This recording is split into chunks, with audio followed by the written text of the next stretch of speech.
오늘 사도행전 연구 가운데 오늘 제3강입니다. 오늘의 제목은 바람같이 불같이 오신 성령님입니다.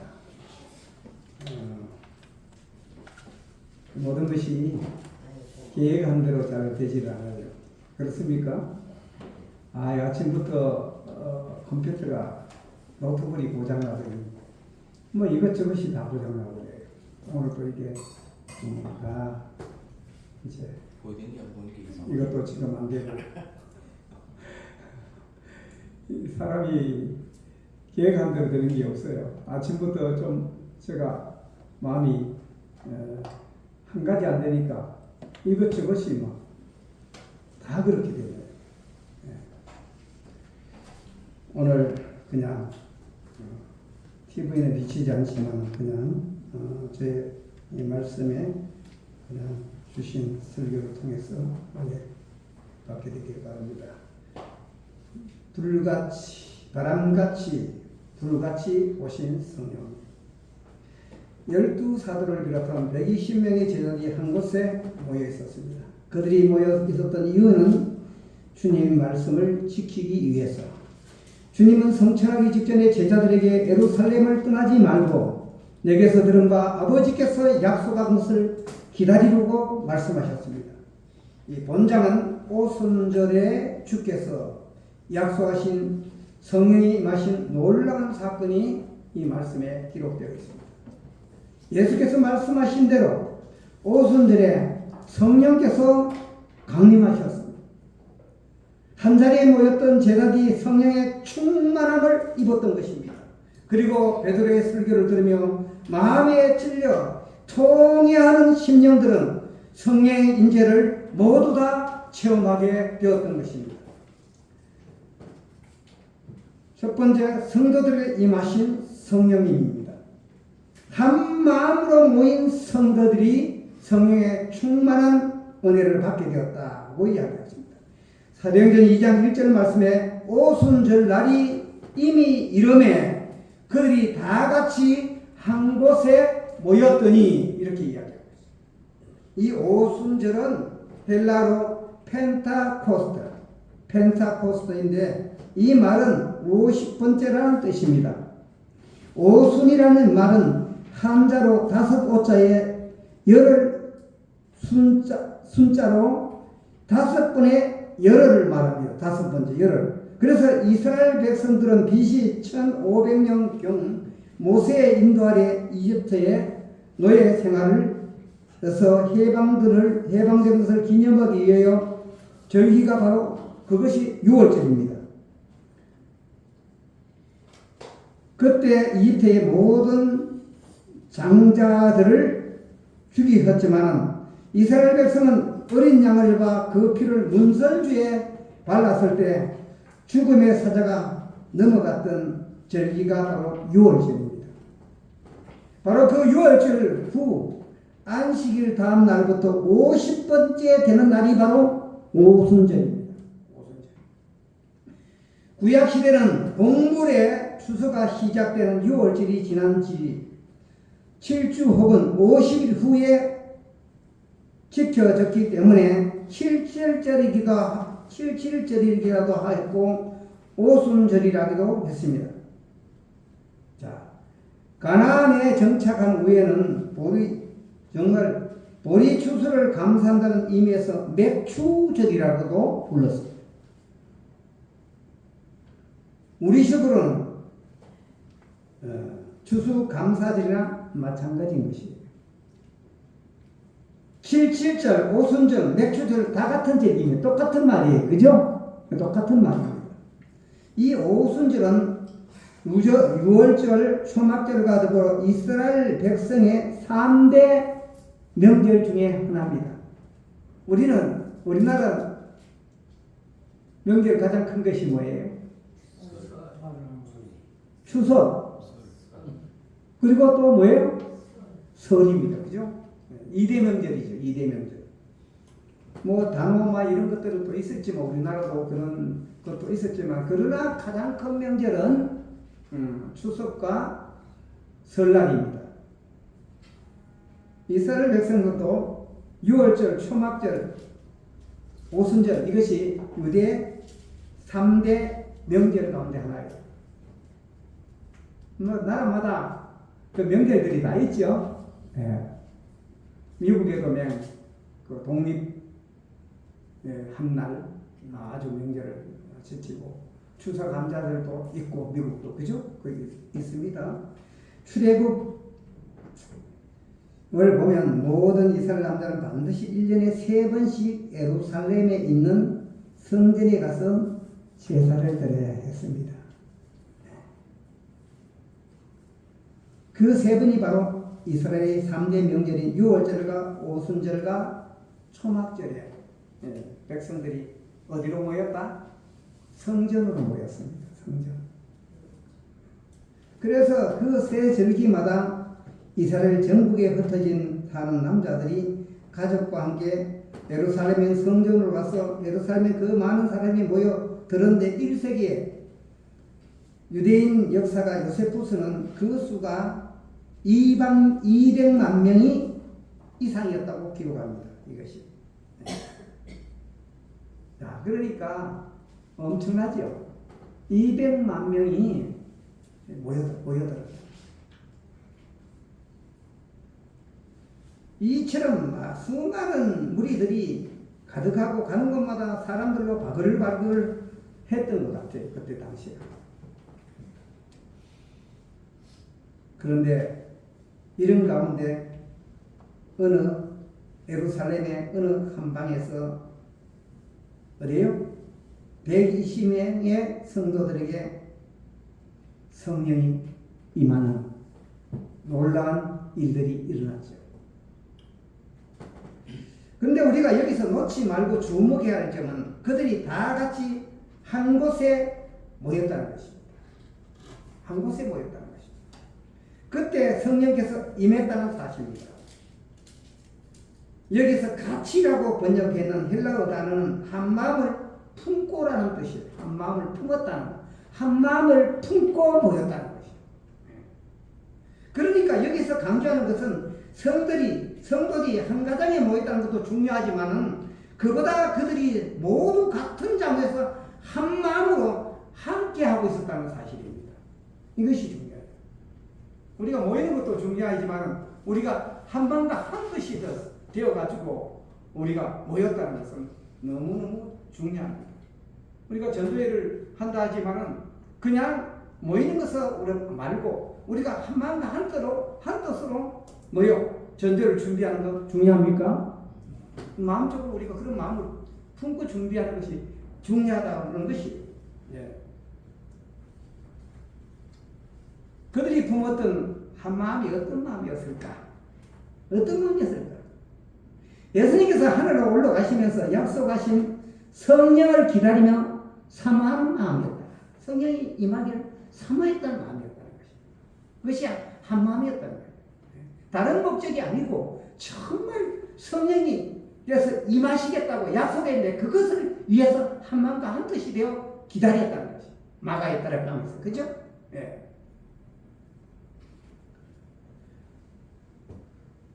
명절인 오순절을 맞이하여 전 세계 온 유대인들이 예루살렘 거리가 가득 차고 넘쳤지만 주님의 말씀을 따라 성령님을 기다리고 기도했던 사람들은 몇 명이었습니까? 120명의 사람들이었습니다.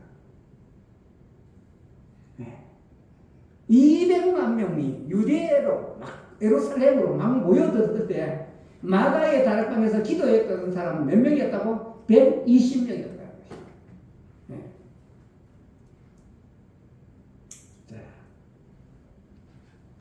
이 성령님이 어떻게 임했나? 듣고 볼 수 있게 임하시는 성령님. 사도행전 2장 2절로 3절 말씀에 이런 말씀이 있습니다. 헐렁이 하늘로부터 급하고 강한 바람 같은 소리가 뭐 같은 소리? 강하고 바람 같은 소리가 있어요. 그들이 앉은 온 집에 가득하며 마치 불의 혀처럼 갈라지는 것들이 그들에게 보여 각 사람 위에 하나씩 임하였더니 그렇게 기록하고 있습니다. 원래 성령 눈에 보이지 않는 분이시죠. 성령께서 눈에 보입니까? 우리 지금? 안 보여요. 그런데 이 오순절에 성령이 오실 때는 귀로 들을 수 있고 눈으로 볼 수 있는 모습으로 오셨다는 거예요. 오순절만은. 마가의 다락방에서 오순절에 임했던 성령은 뭐요? 바람 소리 같이 들렸고 또 눈으로 볼 수 있게 오셨다는 거예요. 같은 사정대 이런 식으로 성령이 오신 적이 없습니다. 그죠? 네. 하지만 이때만큼은 예수님께서 마시는 그 보혜사 성령께서 확실히 오신 것을 알 수 있도록 성령께서 청각적으로 또 시각적으로 볼 수 있게 하셨다는 것입니다. 그것은 뭐요? 급하고 강한 바람 같은 소리였다. 바람이 세게 불 때 씩 하고 나는 소리가 난 것입니다. 이 바람은 자연적인 바람이 아니었어요. 사실은 이것이 진짜 바람이 분 게 아니에요. 그죠? 진짜 바람이 분 것이 아니에요. 바람 같은 소리를 그들이 들었던 것이에요. 그들은 모두 방 안에 있었고, 방 안에 있었기 때문에 바람이 불 리가 없습니다. 그런데 어떻게 바람이 밖에서 들어왔는가? 그렇지 않아요. 그런데 아주 급하고 강한 바람 같은 소리가 났다는 거예요. 강한 바람 같은 소리가 났다. 그 소리가 점점 강해져서 온 방안이 바람 소리로 가득 차게 되었다는 것입니다. 그래서 원래 히브리어의 르하우라는 이 단어는 뭐냐? 단어는 바람을 의미하기도 하고 성령을 의미하기도 합니다. 예. 우리에게도 성령의 바람이 불어오게 되기를 간절히 바랍니다. 성령님이 바람으로 나타났다는 것은 사람이 마음대로 통제할 수 있는 분이라는 사실이죠. 우리는 바람을 만들어낼 수도 없고 자기가 원하는 방향으로 불게 할 수도 없어요. 우리가 바람을 어떻게 할 수도 없습니다. 또 바람이 불지 못하도록 막을 수도 없어요. 우리는 단지 바람이 불 때 그것을 느끼고 있을 뿐입니다. 바람은 그냥 불고 싶을 때 부는 것입니다. 예수님께서 이것에 대해서 말씀하셨어요. 바리새파였던 공의 어떤 유대인 지도자 니고데가 이렇게 말씀했어요. 요한복음 3장 8절에 어떤 말씀을 했는가 하면 바람이 임의로 불매 내가 그 소리는 들어도 어디서 와서 어디로 가는지 알지 못하니 성령으로 난 사람도 다 그러하니라 했어요. 바람이 분 것은 알지만 어디서 와서 어디로 가는지는 알지는 못합니다. 우리가. 그런데 이제 드디어 성령의 바람이 불기 시작했다는 것이죠. 이제 우리가 어떻게 반응하냐가 중요한 것입니다. 이 성령의 바람을 피하느냐 아니면 이 성령의 바람에 돛을 달고 헐헐 날아가느냐 하는 두 가지 경우에 우리는 선택해야 되는 것이에요. 그런데 성령님은 바람같이 오셨을 뿐만 아니라 또한 불같이 오셨어요. 불같이 임했다고 이야기합니다. 오순절에 성도들 위에 불이 임하는 것이 보이는데 먼저 큰 불덩이가 내려온 것 같았다는 것이에요. 불덩이가. 그런데 그 불이 120개로 갈라져 120개로 갈라진 것입니다. 각 사람의 머리에 머무는 모습으로 갈라진 것입니다. 마치 불이 혀와 같은 모양으로 길쭉하게 각 사람에 임했다고 기록하고 있습니다. 그 자리에 함께 있었던 성도들 중 한 사람도 다 빠짐없이 성령의 불이 임한 것입니다. 그죠? 기도했던 한마음과 한 뜻으로 기도했던 모든 사람이 성령이 임함을 경험했다는 것입니다. 이 불은 각 120개가 다르게 임한 것이 아니라 하나의 불에서 120개로 갈라져 임했다는 것입니다. 그렇게 임했다는 것입니다. 예수님이 침례요한에게 침례를 베풀 때도 성령께서 너희에 보이는 모습으로 오셨는데 그때는 무슨 모습으로 오셨습니까? 비둘기 같이 임했습니다. 성령이 비둘기 같이 임했다고 이야기하고 있습니다. 그런데 오순절은 비둘기가 아니라 불의 모양으로 오셨다는 것이에요. 불의 속성이 무엇입니까? 불은 모든 것을 태워버리는데, 불이 하는 일이 태워버리는 것이 그 속성입니다. 불은 쎄도 녹여버립니다. 그죠? 불은 계속 가면 물질의 본성도 바꿔버린 게 불의 속성입니다. 그와 같이 성령은 우리 안에 있는 죄를 다 태우고 또 죄로 인하여 변질된 우리의 속 사람을 다 치유하시고 강박한 우리의 마음을 녹여서 완전한 새 사람으로 만들어주는 것이 성령의 역할입니다. 그래서 우리 모두가 성령의 불을 받는 그런 은혜를 누리게 되었으면 좋겠습니다. 성령님은 오순절에 바람같이 불같이 성도들에게 임했습니다. 그런데 바람과 불같이 임했으면 어떻게 됩니까? 엄청난 일이 일어난 것입니다. 네. 얼마 전에 어성산불로 인해 가지고 어떤 일이 일어났습니까? 제가 어성산불 났는 처음 지점 현장을 집사람하고 어떻게 가봤어요. 보고 싶더라. 그래서 집사람과 차를 타고 그 시작되는 지점까지 갔어요. 이 불이요, 쫙 이렇게가 전체를 태우는 게 아니고 불이 어떻게 해요? 날려가지고 군데군데를 이렇게 채우더라고요.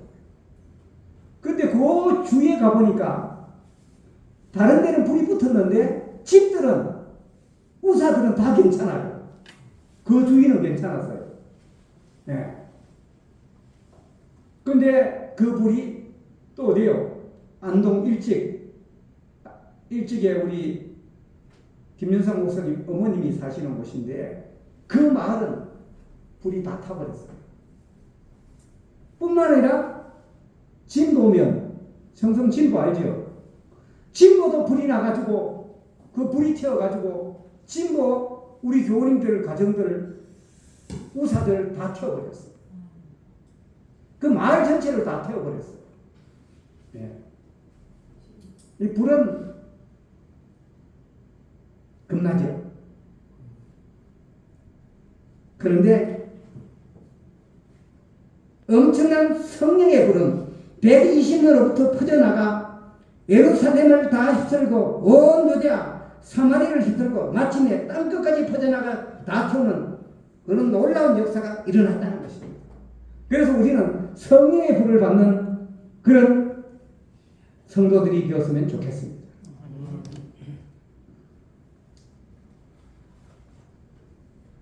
성령을 임재를 경험하고 성도들은 변화되었어요.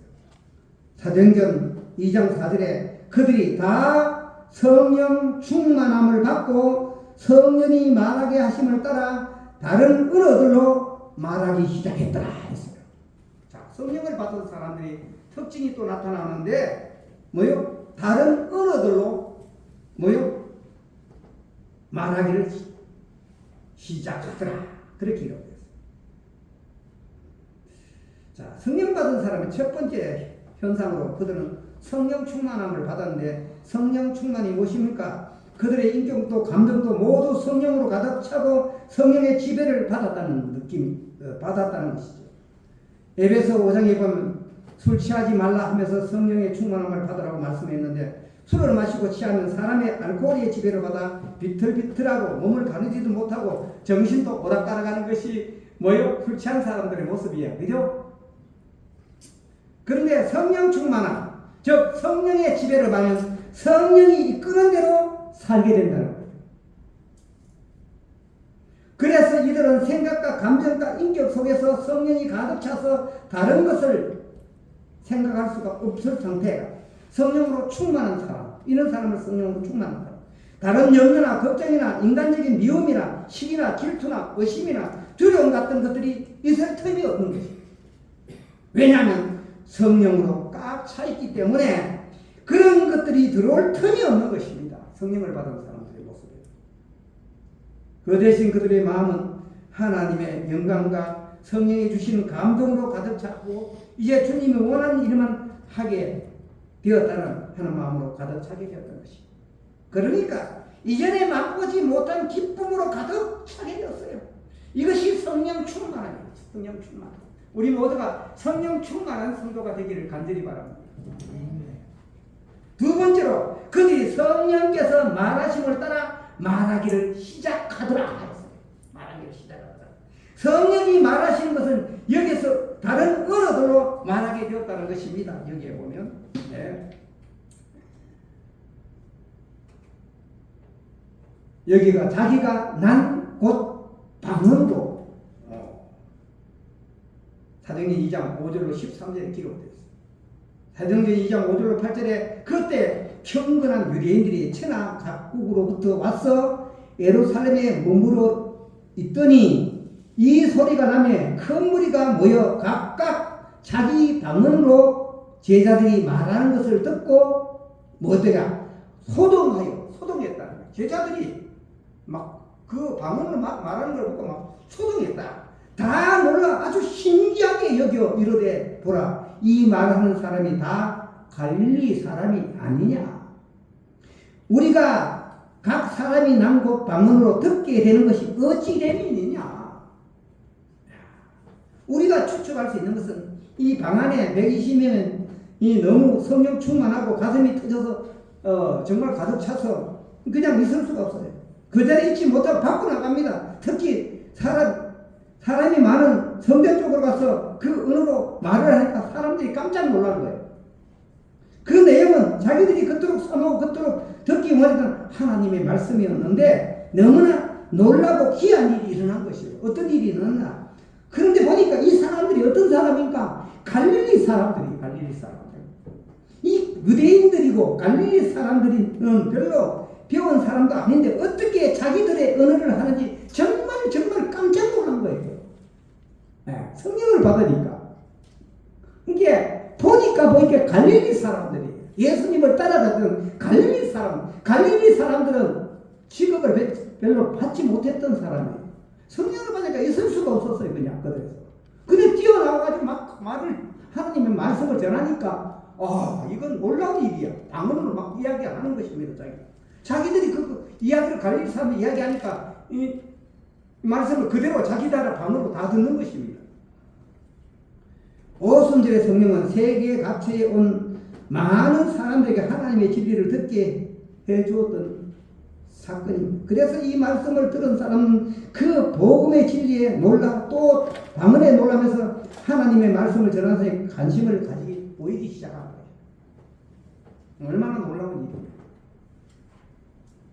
사도행전 2장 9절로 11절 말씀에 이런 말씀입니다. 우리는 바데인가 메데인가 엘람인가 또 메소포타미아 유대와 갑바도기아 본도와 아시아 부르기아와 밤빌리아 애국과 및 구르네 가까운 리비아 여러 지방의 사람들과 로마로부터 온 나그네 곧 유대인과 유대교에 들어온 사람들과 그레데인과 아라바인들이라 우리가 다 우리의 각 언어로 하나님의 큰 일을 말함을 듣는다 하고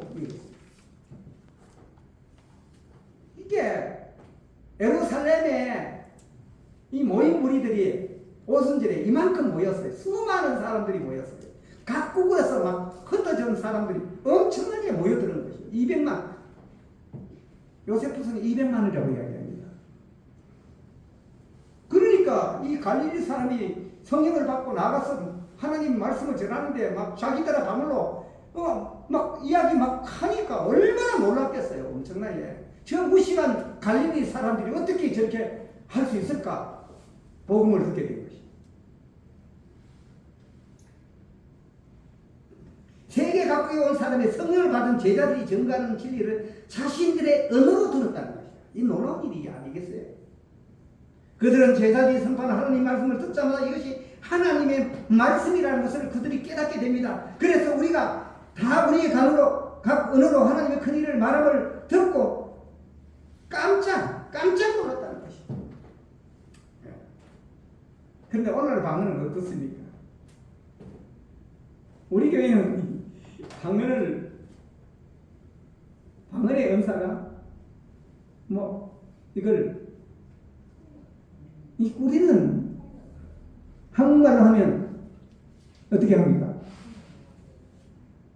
영어를 배운 사람이 통역을 하고, 네?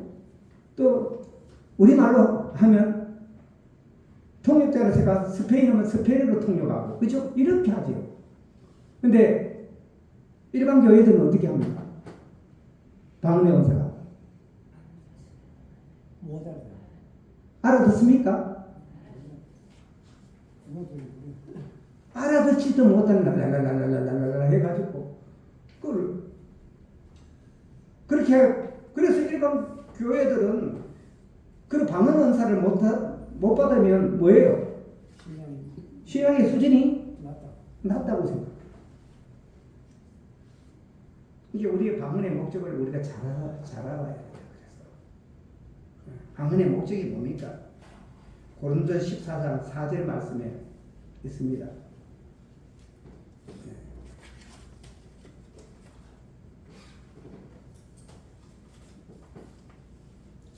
방언을 말하는 자는 자기의 덕을 세우고, 방언을 말하는 자기의 덕을 세우고, 예언하는 자는 교회의 덕을 세우나니, 교회의 덕을 세워야 돼요. 유익이 돼야 돼요. 방언을 할 때.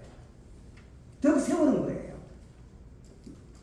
고린도 14장 4절에 그렇게 기록되어 있어요. 자, 방언의 올바른 간을 제가 말씀해 드리겠습니다. 고린도전서 14장 10절로 11절 말씀이 있습니다. 방언의 올바른 간이 어떤 간인가? 그렇기 때문에 우리는 성경을 잘 알아야 됩니다. 모르면 정말 무식한 사람들처럼 참 그렇게 휩쓸려 가지고 그냥 그렇게 교회를 다닐 수밖에 없어요. 교회를 다녀도 제대로 알고 다녀야 돼요. 네? 어느 교회를 나가든지 알고 다녀야 돼요. 알고 제대로 알고 말씀을 제대로 알고 다녀요. 목사님이 뭐 이렇게 하더라. 목사님이 이렇게 하더니 중요한 것이 아니고 그 목사님이 말씀하시는 거에 뭐요? 성경 말씀에 입각해가지고 맞게 말씀하시는가? 이것에 기준점을 놓아야 돼요. 솔라 스크립처 이건 성경이 판단의 기준입니다. 성경 말씀에 그뒤 전에 아무리 정말 목사님이 말씀을 잘해도 말씀에 맞아야 돼요. 말씀에 맞아야 돼요. 그렇습니까? 말씀에 맞지 않으면 안 돼요. 성경 말씀.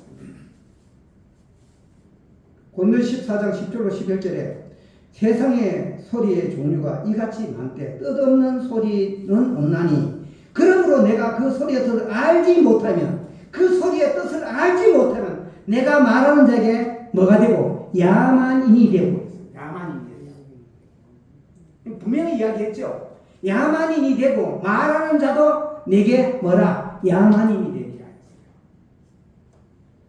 했어요. 해가지고 지도 알지도 못하고 남도 알아듣지도 못하는 거 그런 사람은 뭐예요? 미친 사람이에요. 미친 사람. 정신적으로 문제가 있는 사람이에요. 그건.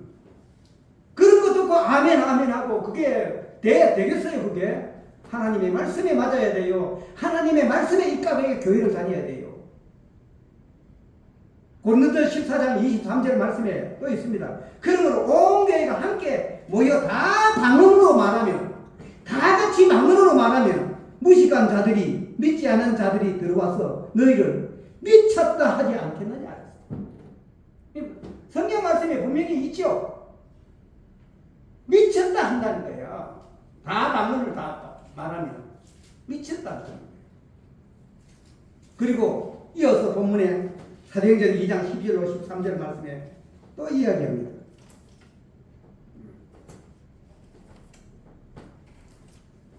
이어 본문에서 2장 12절로 13절 말씀에 다 놀라며 당황하여 서로 이르되 어찌된 일이냐 하며 또 어떤 이들은 조롱하며 이르되 그들이 세술에 취했다 하더라. 정말 자, 막 이 갈릴리 사람들이 방언을 자기 나라 그냥 말을 하는데 막 전하는데 사람들이 자기 나라 각국에서 온 사람이 그 말씀을 다 알아들었어요. 그죠? 그러니까 있을 수 없는 일이 일어난 것입니다. 성령으로 증가하는 말씀을 때 놀라며 받아들이는 사람들이 있었고 또 조롱하는 사람들도 있었고 받아들이는 사람들도 있었고 조롱하는 사람들도 있었다는 것이죠. 어떤 사람들은 내가 그들에게 듣고 싶어하던 말을 내 언어로 들을 수 있다니 놀라면서 의심하며 조롱하는 사람도 있었다는 거예요. 그러면서 새술에 취했다고 말했어요.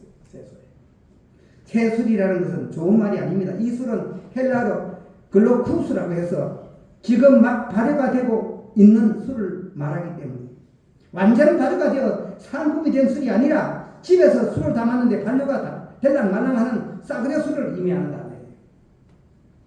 우리가 치면 막걸리 정도입니다. 막걸리 정도.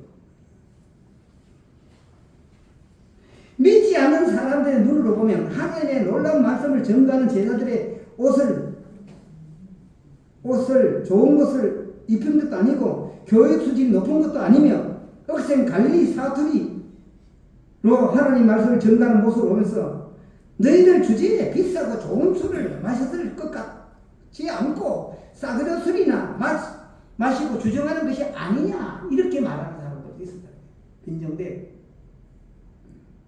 조롱하는 말이죠.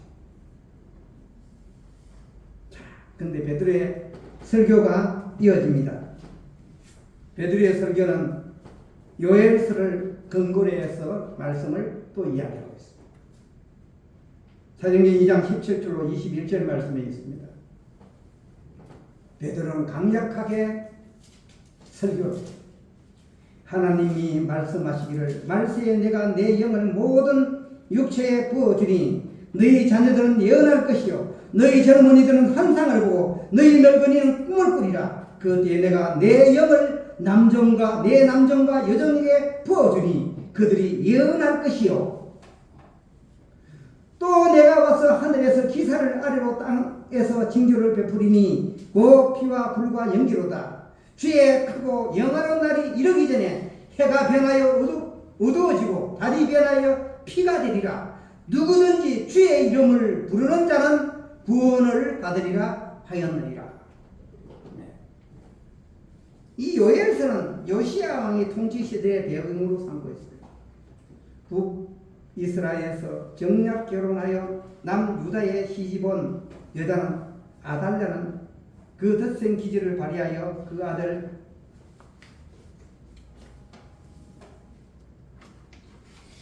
아시아가 죽자 자신의 왕위를 계승할 모든 사람을 주고 왕권을 차지하게 됩니다.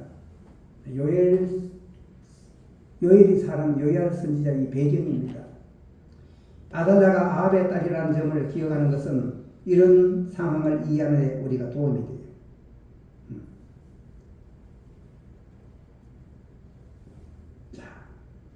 그런데 아달랴가 숙청 때 오직 요아스와 대장 요야다의 보로 죽음을 면하고 성전에서 6년간 숨어 살았습니다. 그러다가 요아스 나이 7세에 요야다는 아달랴를 죽여 요아스로 왕위로 오르게 됩니다. 그러나 요아스는 나이가 어렸기 때문에 요야다의 영향을 많이 받아야만 했어요. 바로 이렇게 요아스가 아직 어릴 때에 요엘이 예언을 기록한 것이에요. 그러나 요엘서가 기록된 직접적인 동의는 메뚜기 떼와 감으로 인한 땅의 한패였습니다. 선지자는 메뚜기 떼의 침입을 군대와 같은 형태로 묘사했고 그것이 여호와의 날의 전조라고 이야기를 합니다. 자, 그날에 부어준다고 번역했는데 이 살파크는 히브리어로 비나 폭포수 같이 많은 양을 물을 한꺼번에 쏘아 부어준다는 것을 이야기하고 있어요. 이것은 여기서는 성령의 강림을 통하여 자기 백성들에게 허락하신 하나님의 은혜의 풍성을 나타내는 말이죠.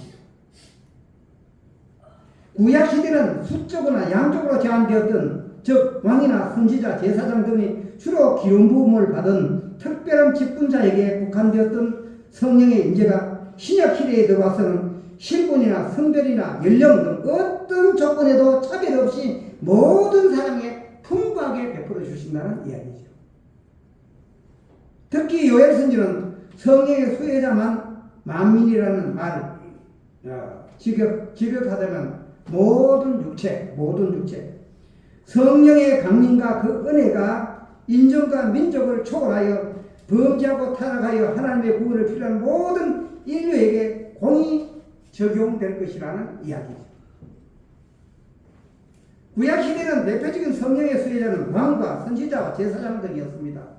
그런데 이처럼 하나님의 신이 남녀과 여성에게 주어졌겠다는 약속은 당시로서는 상상하기조차 힘든 일이었어요. 이 말은 요엘서의 선지자를 통해서 말씀하신 하나님의 은혜의 선물이 어떤 인위적인 제약에도 관계없이 모든 사람에게 주어진다고 말씀하고 있습니다.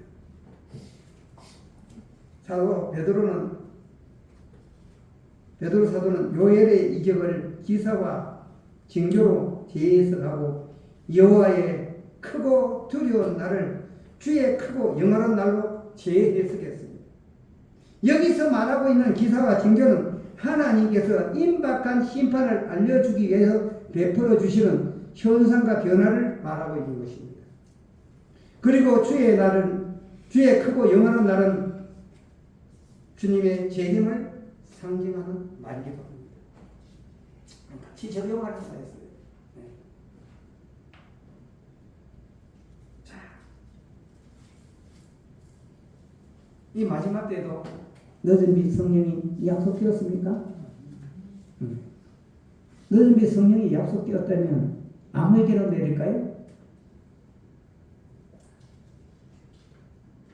준비된 사람에게 내립니다. 사모하는 사람에게 내립니다. 자, 마가의 다락방에서 성령을 임재를 경험한 사람들은 어떤 사람이었습니까? 주의 약속을 기다리고 그것을 사모하고 한 마음과 한 뜻으로 모였던 사람이에요. 기도했던 사람. 사모하고 기도할 때 성령께서 임하는 경험을 가지게 됩니다. 네. 베드로의 설교를 듣고 사람들이 어떻게 되었을까요? 사도행전 2장 37절로 38절에 있습니다. 이들이 그 말을 듣고 마음에 찔려 있어요. 마음에 찔렸다. 말씀을 들을 때 마음에 찔렸다는 것입니다.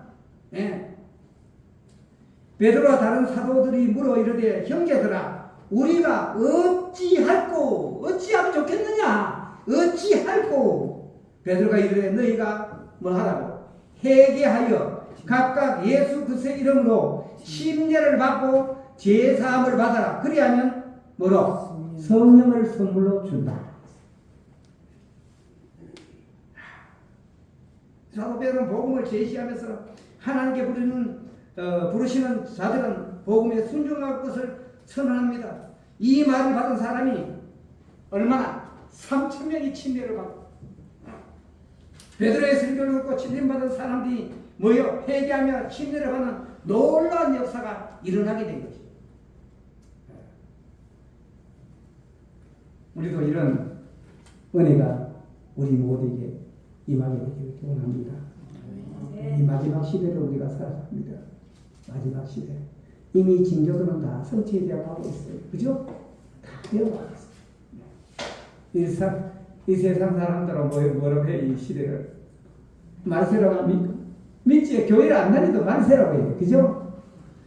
다 이루어져 가는 걸 보면 말세라고 해요. 말세라고 이야기해요. 도덕적인 것 모든 것들이 다 타락해가고 이런 모습을 보면 이 세상 말세다 이런 말을 많이 해요. 이런 때 우리가 마가에서 임했던 120명 문도에게 임했던 성령의 임재를 경험하게 되기를 바랍니다. 늦은 비 성령이 임하면 우리에게 뭐가 있어요? 희망입니다. 소망이 있는 것입니다. 나는 그런 놀라운 역사가 일어날 것을 저는 믿습니다.